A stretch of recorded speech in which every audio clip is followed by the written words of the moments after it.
سے جا رہے ہو اور تمہیں سامنے سے ایک طرف کیچڑ میں سنا ہوا کتا آ رہا ہو اور بغل میں بے نمازی آ رہا ہو، اب تمہیں فیصلہ کرنا کدھر ہٹے، اور دونوں سامنے سے آ رہے ہیں، تو آپ فرماتے یہ ہیں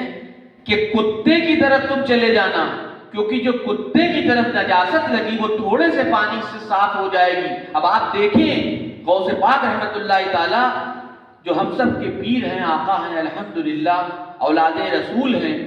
لخت جگر ہیں، ٹھیک ہے نا، جن کا ہم سب مانتے ہیں، 11ویں شریف کرتے ہیں، الحمدللہ نظر و نیاز کرتے ہیں، ان کا نام دنیا میں ہر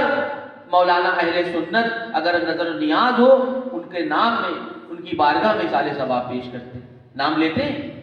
کہ اللہ جو کچھ ہم نے پڑھا ہے اس کا ثواب شیخ عبد القادر جیلانی رحمۃ اللہ، لاکھوں کروڑوں جتنے مولانا ہیں وہ نام لیتے ہیں، آپ کسی کو بھی بلائیے، وہ فرما رہے ہیں کہ جو گندا کتا ہے اس کی طرف چلے جانا، لیکن بے نمازی کی طرف مت ہٹنا، کہ اگر بے نمازی کی نحوست لگ گئی تو سارے سمندر اگر نہا لوگے تو بھی پاک نہیں ہو پاؤ گے، یعنی وہ نحوست ہے بے نمازی کی۔ اللہ اکبر۔ تو آج ہمارے گھر گھر میں بے نمازی ہے، ہم شکایت کر رہے ہیں، ہم دعا کر رہے ہیں، کہاں قبول ہوئی؟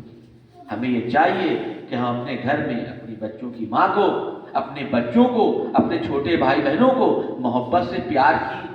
سے نماز کی دعوت دیں، نماز کے بارے میں بتائیں، تو دیکھیے کیسے رحمت ہوئے گی آپ کے گھر کے اندر اللہ کی۔ بغیر نماز کے علماء نے یہاں تک فرمایا ہے کوئی نفل عبادت آپ کی قبول نہیں ہے جب تک فرائض باقی ہے۔ اسی لیے بھی کہا گیا ہے کہ نماز اگر قضا ہو جائے مگر معاف نہیں ہے کسی بھی حال میں، نماز کو ہمیں ادا ہی کرنا ہے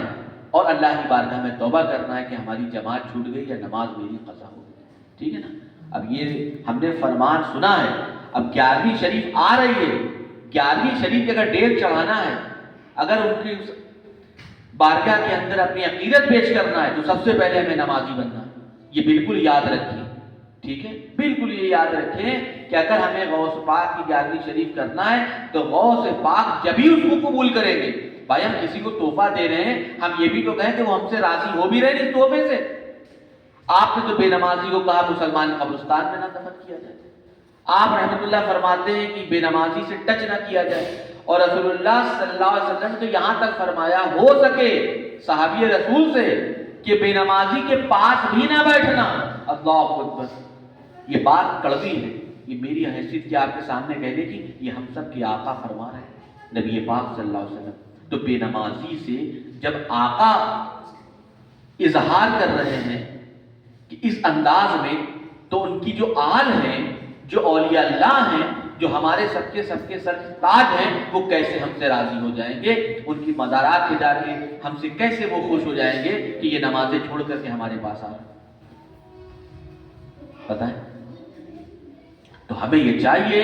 کہ ہم نماز کو پکڑیں، تب ہم سے سب اولیاء اللہ اور اللہ کے رسول، اور جب اللہ کے رسول راضی ہوں گے تو میرا رب بھی راضی ہوگا۔ تو ہمیں نبی پاک صلی اللہ علیہ وسلم سے سچی پکی، اس لیے علماء اکرام کہتے نہیں ہیں دعا میں، ہم لوگ سنتے ہیں کہ اللہ ہم سے، ہمارے دلوں میں نبی پاک صلی اللہ علیہ وسلم سچی اور پکی۔ تو سچی کیا ہے؟ نبی کا فرمان، پکی ہے دل کے اندر اتر جائے محبت، تو سچی اور